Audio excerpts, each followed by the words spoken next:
So I'm going to talk a little bit today about what it takes to be an ideal bachelorette. I'm talking the bachelorette. We know the one. First things first, don't look like this. Don't look like you just worked out, even if you did just work out. So I need to go shower and put on a face and do something with my hair, change my clothes. Let's change that. Okay, so at least now I'm clean, but I still have a long way to go. Okay, so my first move when I get out of the shower is to get super comfortable, but I'm supposed to be trying to be a bachelorette right now. Clearly, I'm not made out for this, so I'm gonna try to get changed now. Well, that's more like it. Clearly, I've gotten a little bit more comfortable to lounge around the house. Because cute little cocktail dress, that's just what you sit around the house in. It's super casual, just always ready for anything, never knows gonna be watching. Looks like you can't see, but my legs are crossed very nicely right now. My mom would be proud. So in terms of a few things that a bachelorette usually is, 1, white. 2, blonde. So, according to Maura Brannigan, who wrote an article in Fashionista called The Bachelor, The 10 Commandments of Contestant Style, she says, like, it's actually really exotic to be a brunette. She also says that middle parts, blonde, beachy waves, all very important things. Clearly. Did not get that memo, but I'm trying. So I think for the next thing, if I'm going to be on The Bachelor, I need to get this straight.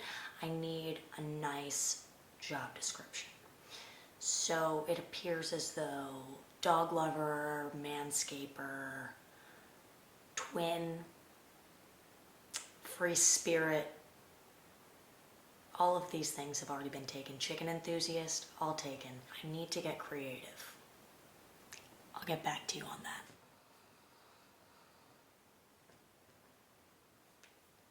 There's actually a contestant, the one that was listed as dog lover. Her name is Kelly, and she took 6 weeks off of her job to be on the show as a business developer for a construction firm. So needless to say, when she got home and it listed her job as dog lover, she was not pleased. The lesson to be learned there is that in order for America to relate to you, you need to be dumbed down. You need to love dogs. You can't have a big girl job. You need to know your place if you want to be relatable to America. If you want to be a good bachelorette for your man. There's an article in the Huffington Post by a woman named Millie Kerr that essentially takes a look at what The Bachelor says about women and their role in modern day relationships. The show basically looks at what they think a modern day relationship should look like. So the woman should always be moving to accommodate the man, of course, because his job and his life and his family are clearly more important. Seriously, it's 2016 here, come on. The article also talks about how women are always portrayed as more unstable and emotional. Why do we think this is? Because clearly women are more unstable and emotional. Going off of that though, there's another article that equates the money shot in porn to a shot of a girl crying or being emotional or breaking down on The Bachelor.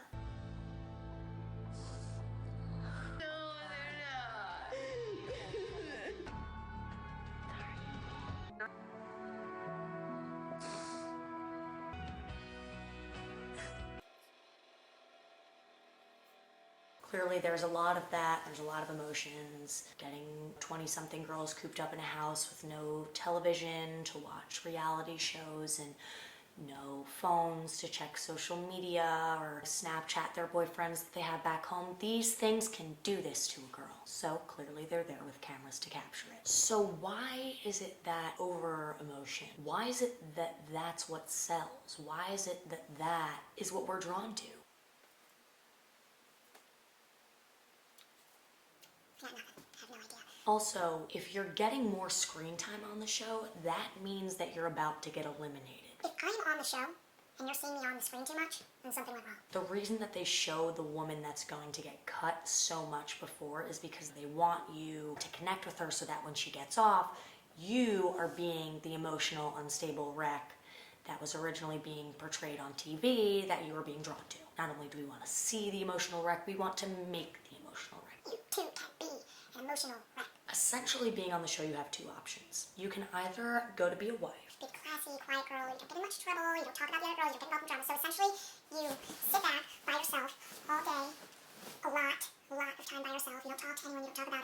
Essentially, you keep to yourself, you can be a wife. You can win. People won't love you as much Until the final episode when they make you fall in love with us and movie magic, whatever. Television magic. Sorry. or you have the option to get a lot of screen time by playing the crazy girl. You have Olivia with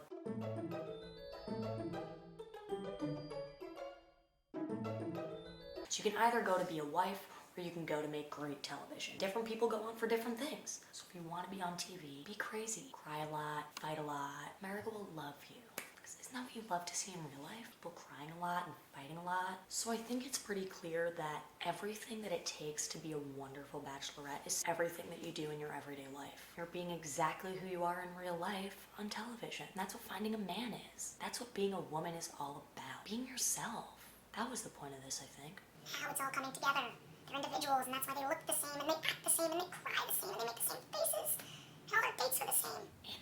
Individuals. It's fair to say that I might not be cut out for this. I have something to admit to you guys. Couldn't even fake it that well. I had to wear my fuzzy pants. What? Expect me to sit in my house in a dress, made up? It's like 11 o'clock at night. People don't do that. Well, bachelorettes do that. I was just trying to pretend. Nobody really knew.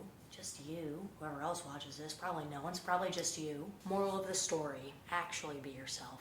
Don't worry about the money shots, what other people are gonna think, being subservient and fitting into a mold. All of that, excuse me, is crap. If you want to find someone that's actually going to love you for you and people that are actually going to relate to you, you need to be yourself. Otherwise, nobody's really relating to you. Nobody's really loving you. If you're pretending to be someone else, if you're putting on a show, just some food for thought. Speaking of which, it's another thing they don't do on that show. They don't eat enough food. What's up with that? I never see them eating food. I'm gonna go eat food. I'm not cut out for this.